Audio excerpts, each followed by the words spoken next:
With Agile becoming more mainstream, it is very evident that offices in organizations are adopting a more agile mind. One of the offices in organizations is project management offices. These offices are quickly transforming into a different type of office, a different type of association. And this is called a community of practice. In many of the organizations I have worked with in the past decade, they seem to distance themselves from being called a project management office to operating more as a center of excellence or community of practice. And the reason is this: as we become more agile, we want to move away from the terminology enforce or standardize, especially where it comes to a truly agile outfit. If an organization is truly agile, you'll quickly realize that it is almost impossible to prescribe exactly how teams should work from an agile perspective, because that is inherently not agile. So PMOs, while not completely obsolete, are morphing and changing and realizing that it's not enough to say, thou shalt do this. The PMI in their Agile Practice Guide make this very clear by saying PMOs should be voluntary. You shouldn't be coerced to support a PMO. Instead, an agile PMO, as they put it, could be a better way of looking at these organizations. The Project Management Office has historically standardized project management practices and provided governance and ensured projects align with organizations' goals and strategies. And the logic is the PMOs are effective in maintaining consistency and control over project activities, but in a more agile environment, such structures need to move away from the extreme nature of governance to one of support from an agile perspective, because the structure imposed by the traditional PMO is not agile truly, especially if done the way it has been done traditionally for years. A different perspective is a COP, a community of practice, and to be honest, this is why you'll find a lot of truly agile organizations not gravitating to one to even remotely use the term project management office. Instead, COPs are informal networks of professionals who share knowledge, best practices, and insights related to a specific area. And in this case, it would be anything from agility to quality to even project management, if you will. And the logic is COPs facilitate an organic knowledge sharing. It is all about evangelizing at the peer level, the peer learning and continuous improvement. And these COPs are essential for keeping up with the latest industry trends and fostering a culture of learning and collaboration.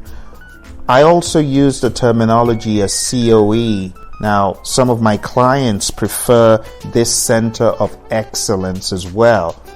One of my clients in oil and gas has a very thriving center of excellence for project-related work. And COEs are dedicated teams or units within an organization that specialize in specific areas such as agile, project management, even engineering, if you will. But in this case, we are talking more about the process of project management and agile. The logic is COEs promote excellence by offering specialized expertise, training, and guidance in agile project management and ensuring that the organization can quickly adapt to changing project requirements. Now, These can work together. PMOs, where they exist, could collaborate with COPs or even redefine themselves as that, if that is an option. It is a softer, more agile approach to the concept of governance and evangelizing project management and things like that. A center of excellence can work with the PMO and act as a specialized arm within the PMO structure, for example.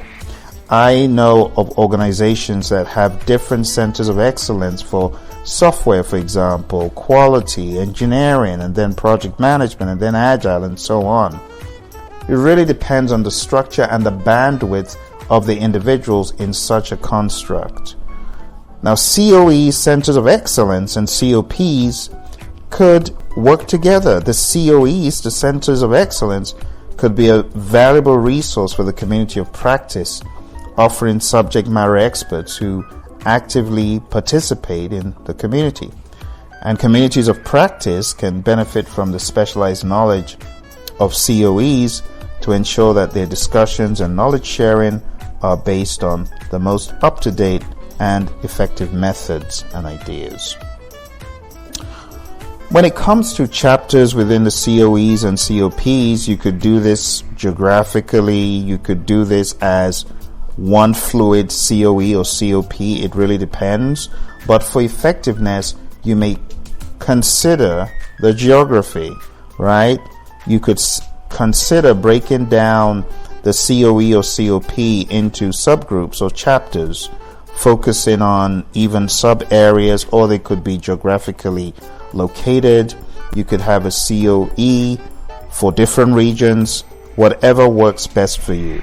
But the summary is this: while PMOs have historically provided structure and governance, COPs, on the other hand, foster organic knowledge sharing, and COEs offer specialized expertise, combining elements and breaking them down into chapters or subgroups. And it could create a dynamic and sustainable, being the key word, approach to project management and agility. So I encourage you, if you're at crossroads, not everyone has bandwidth for a big old project management office.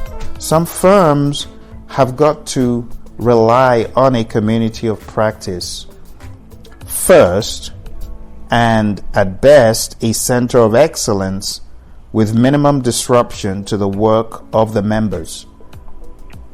Where that is possible, just go ahead and build your COP, build your COE. But where there is more bandwidth and where it may fit the culture and what is being worked on, then you may have a more robust outfit. But just be careful that you maintain an air of agility. Even if you call it a project management office, be clued in. This is 2023. Agile is mainstream. It's very dominant. It doesn't sound right saying, well, this is our project management office for Agile. It's kind of like an oxymoron. You see what I'm saying? So I would rather, instead of saying a management office, I would rather call it a center of excellence, have that approach, and staff the center of excellence with all the tools, the knowledge, the bandwidth, really more about the individuals and interaction. So there should be people to coach, train, mentor, encourage others 360. All right? I hope this makes sense. Times are changing. The PMI made this very clear in the Agile Practice Guide in Chapter 6. When you get a moment, go read it up. I wish you all the best in your project management, and I wish your organization the best as it transitions into its community of practice or center of excellence. Bye for now.